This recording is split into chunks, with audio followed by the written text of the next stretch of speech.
Si ano mami, si Bingbing. Sino? Si Bingbing, kaklasiko. Oo. Nag-chat na yung nasa Australia. Sabi niya, sayang nakauwi na pala kayo. Pauwi din daw siya ngayon.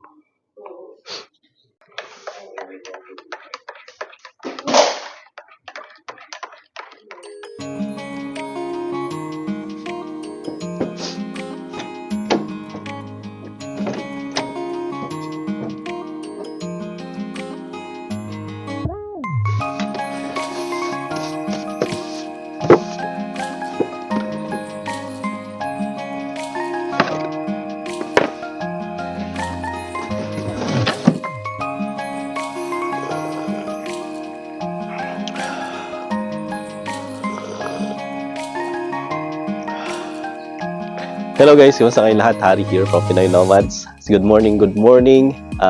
Ngayon ay mga alas 8 na dito sa California. Ngayon ay March the 1st ng 2025. At nandito po ako ngayon sa driveway ng bahay po namin. Dito ako kay Kai. So, ito yung aming van. So, Kai stands for Kalayaan, no? So, shortened na name niya. So, ito yung aming Freedom Van. So, ito ay 2016 Chevy Express passenger van. So, ito ay 15 seaters pero tinanggal ko lahat ng mga passenger seats and then natira lang yung yun dun sa unahan, no? Dalawang upuan. Okay guys, so pakita ko lang sa inyo saglit itong ating van, si Kai. So, sabi ko nga kanina, this is 2016 Chevy Express. Ito ay passenger van. Ang doors niya ay hindi sliding. So, swing siya. So, that's what I like. So, yan. So, medyo ni-remodel ko to a little bit from last time. Oh, nahulog ang bonnet ni Mrs. Okay. So, hindi ganito yung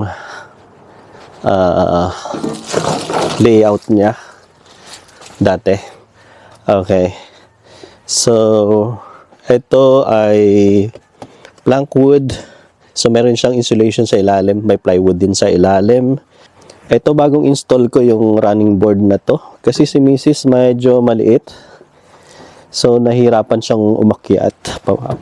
Pa-step dito up. So, nilagay ko to last year. So, itong bed, 6 inches foam siya. Nabili ko lang yan sa Amazon.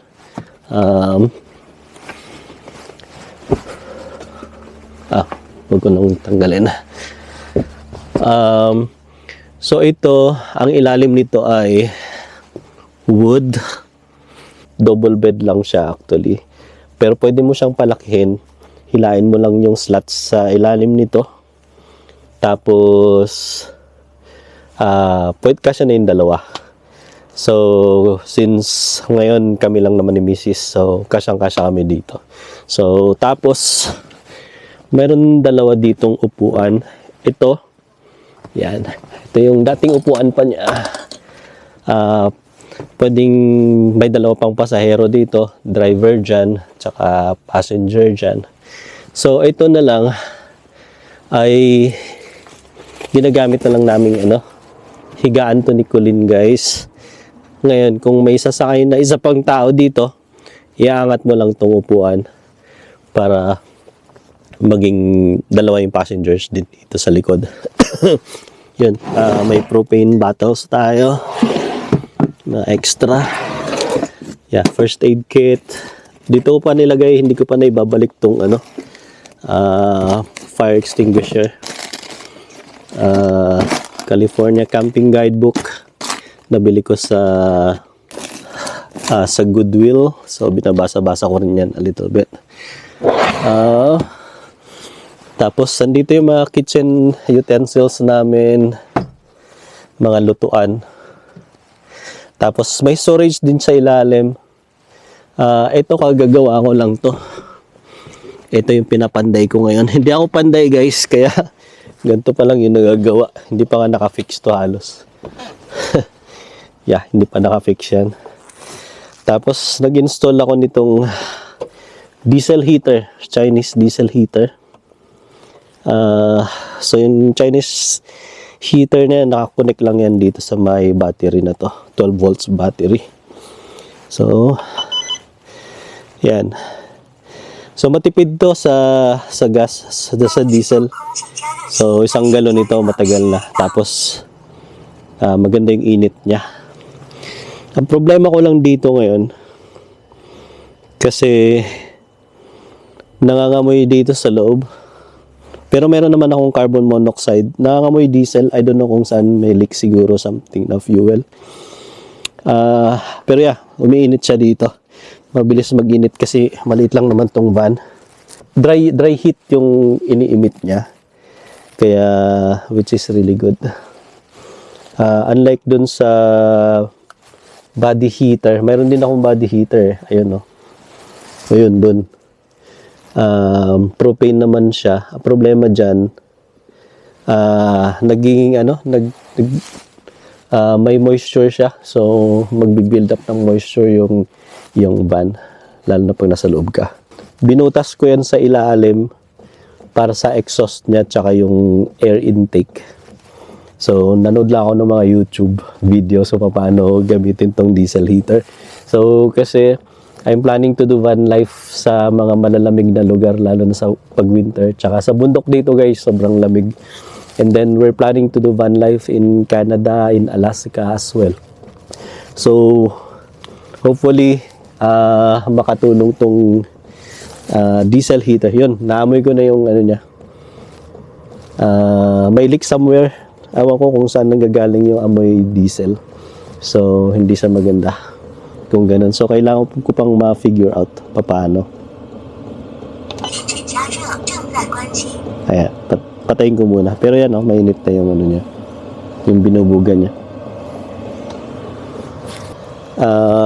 Ito dati pa to, no? Yung portable power station. So, meron siyang isang saksakan dito, outlet. For AC power. Meron din siyang USB. Tapos may Type-C din siya. Tapos may mga output din siyang iba dito. Cigarette lighter. Tsaka input, pwede mo siyang i-charge sa kuryente. Pwede mo rin i-charge sa solar. Ito, wood planks. So meron din dito mga fairy lights ako nilagay. Yan, fairy lights, ang ganda niyan sa gabi. Lalo na pag nasa camping ka. Yan, paikot yan siya. Yan. Yan. So, saksak mo lang sa kahit anong saksakan. For now, ito munang maliit na portable power station. So, matagal din to. Pwede mo saksakan ng electric fan. Yeah, may electric fan din ako dito kasi mainit pagka summer.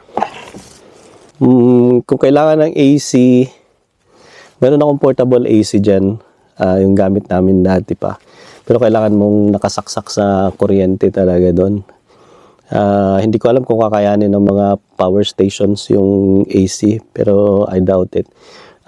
Tapos may generator din ako dyan na portable generator, 2500 watts. So, pwede rin gamitin yun. So, yun guys. Yeah, ito yung dresser na ginawa nating lagayan ng mga kung ano-ano muna. Yeah, hindi pa actually ito tapos. Tinatapos ko pa tong part na yan. Ito kakalagay ko lang din.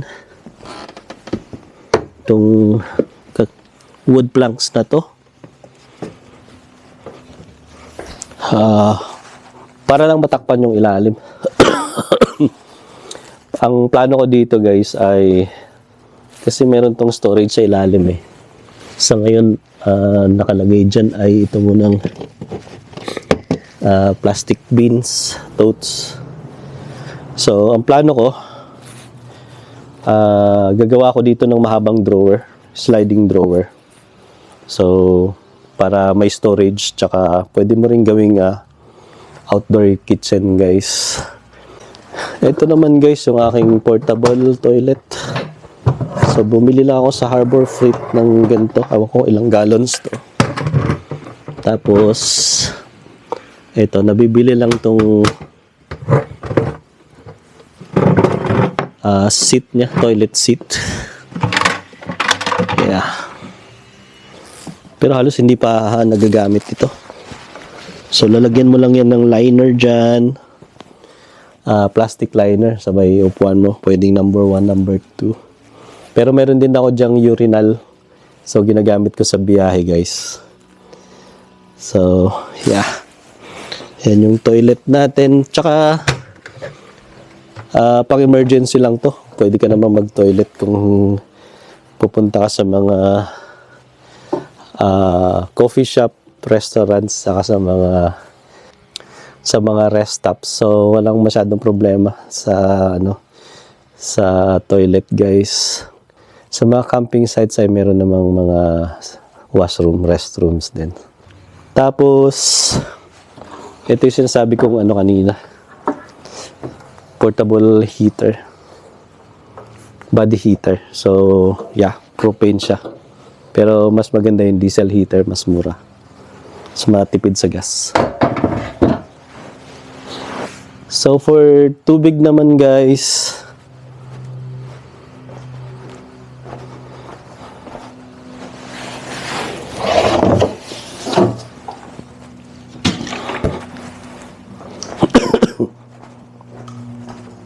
okay guys, drinking water, meron ako ditong cooler, tsaka meron din ako ditong 5 gallons yata itong tubig na to. So, iniigiban lang yan. Pwede sa gripo, pwede rin bumili ka ng mineral water sa Walmart, ganyan. So, ito guys, meron ako ditong water pump. So, battery operated tsaka rechargeable to. Nabili ko lang sa Amazon.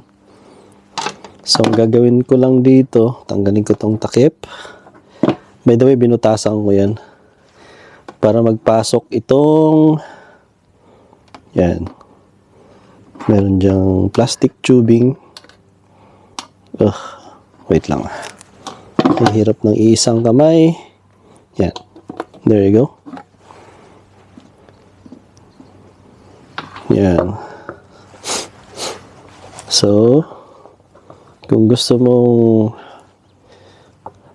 maghugas ng kamay, maghilamos, ganito mo siya. There you go. Yeah. So, siniset up ko lang siya guys pag nagka-camping kami sa table. Okay guys, sa pagluluto naman, meron lang ako ditong portable stove. Ito, camping stove.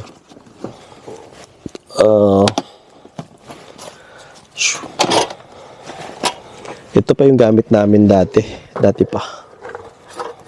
So, ito ay dual fuel. So, ngayon ay butane yung ginagamit namin, ganito. Pwede rin yung propane, guys. So, gagawin mo lang. So, meron na tayong butane dito. Tapos yan.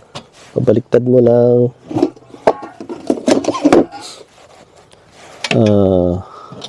Tapos,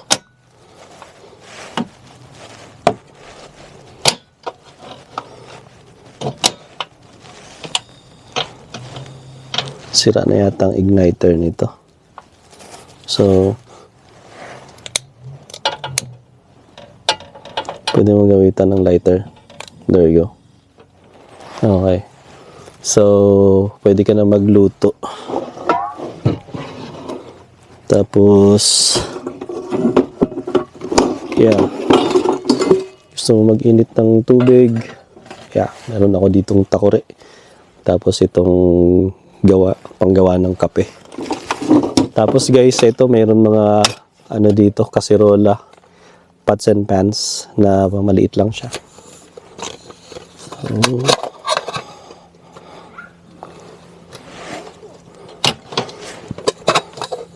yeah, ito siya.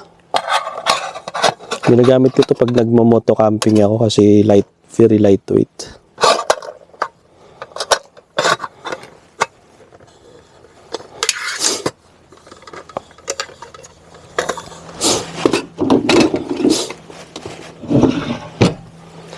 So, yan.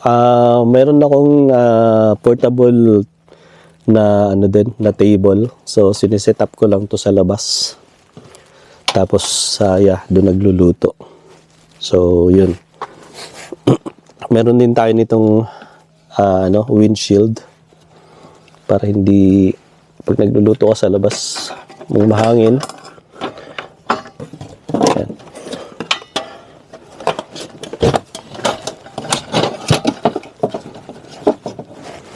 So, ayan guys. Pantakip niya. So, usually sa labas kami nagluluto ni Mrs. Hindi dito sa loob ng van kasi super tight. Pero kung halimbawa nasa parking lot ka lang, so pwede naman dito. Patong mo lang yung stove dyan. So, make sure lang, meron kang ganito. Fire alarm. Tsaka meron din ako ditong hindi ko makita kung nasaan ko na ilagay. So, yung aside from smoke detector, yung fire alarm na yan, meron akong carbon monoxide alarm din. So, kasi nga meron akong diesel heater, tapos gumagamit ka ng mga propane, butane, ganyan. So, importante, meron kang CO2 detector, carbon dioxide, carbon monoxide detector. So, yun guys, for safety. Tsaka, yun nga, may fire extinguisher. Meron ako mga knives dito. Nagdadala rin ako ng baril guys pagka nagka-camping. So yun guys, for protection kasi may mga wild animals sa labas. Yung bear spray yung hindi ko pa nabibili. So pero may ako dyan, yung pepper spray. Okay, by the way guys, ito yung aking portable generator. So Champion yung brand. So, nabili ko lang to sa nabili ko to sa Amazon. So, meron din ito sa Harbor Freight, pero ibang brand. Mas mura to kaysa sa Honda generator. So, 2500 watts inverter. And dual fuel siya, guys. So, pwede siyang gas. Pwede din siyang propane. Kaya, yan yung binili ko. So, ito. So, meron siyang saksakan.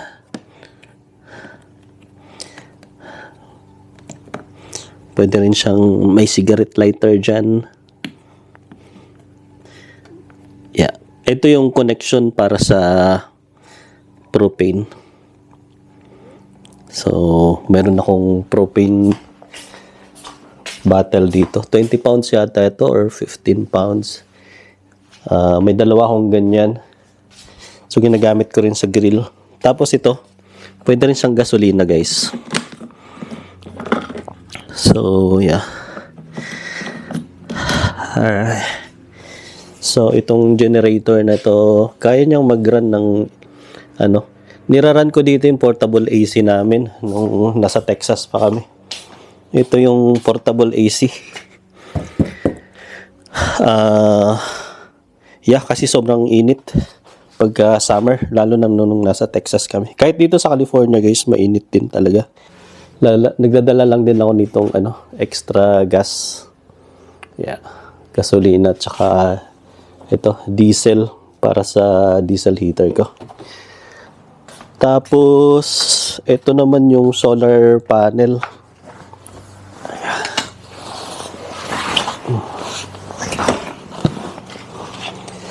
So, itong solar panel, nasa bubong ni ni Kai. So, pero hindi ko pa siya nakakabit. Kaya, kakabit ko to isang araw para ma-charge yung battery. Tapos, ito naman ay bike rack. So, meron akong bisikleta dito, guys. Ito kay Utoy. Yun sa akin, sira pa. Yung bike ko na to, mountain bike. So, masarap din magbike habang nasa camping site ka. Yeah. So, kasya yung tatlong bike sa bike rack na yun. So, kakabit mo lang siya dito. Yeah. Yeah, kakabit mo lang dyan sa likod ng sasakyan. Sa hitch. Meron din ako ditong motor guys. So, itong motor, pwede ko rin dalhin to sa... Pwede ko rin tong i-hook dito. Pwede siyang ikarga. Meron tong hitch, cargo hitch. Nandun sa ilalim. Hindi ko alam kung makikita nyo. Basta meron siyang hitch para itong motor, kung halimbawa malayo yung trip mo, ikakabit mo dun sa hitch para mai-travel mo gamit yung van. So, itong van na to ay 3500 naman to. So, V8 yung engine. So, panghila din talaga to. Kaya, malakas yung makina. Kaya, pwede siyang kargahan ng medyo mas mabibigat. Up to 3/4 ton yata to. 3/4 ton or hanggang 1 ton yung kaya niyang hilahin. Tapos guys, naglagay na lang din ako ng roof rack dyan sa taas. Pinalitan ko yung dating roof rack ko. Tapos yung cargo rack na yan, nabili ko lang din yan sa marketplace.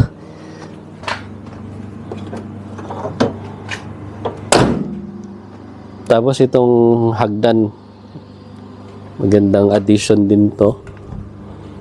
Kasi kung may gagawin ka dyan sa bubong, aakyat ka lang dyan sa hagdan. So yun guys.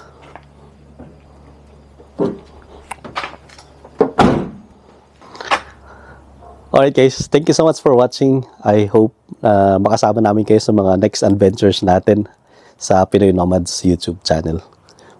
Bye. Thank you very much. God bless.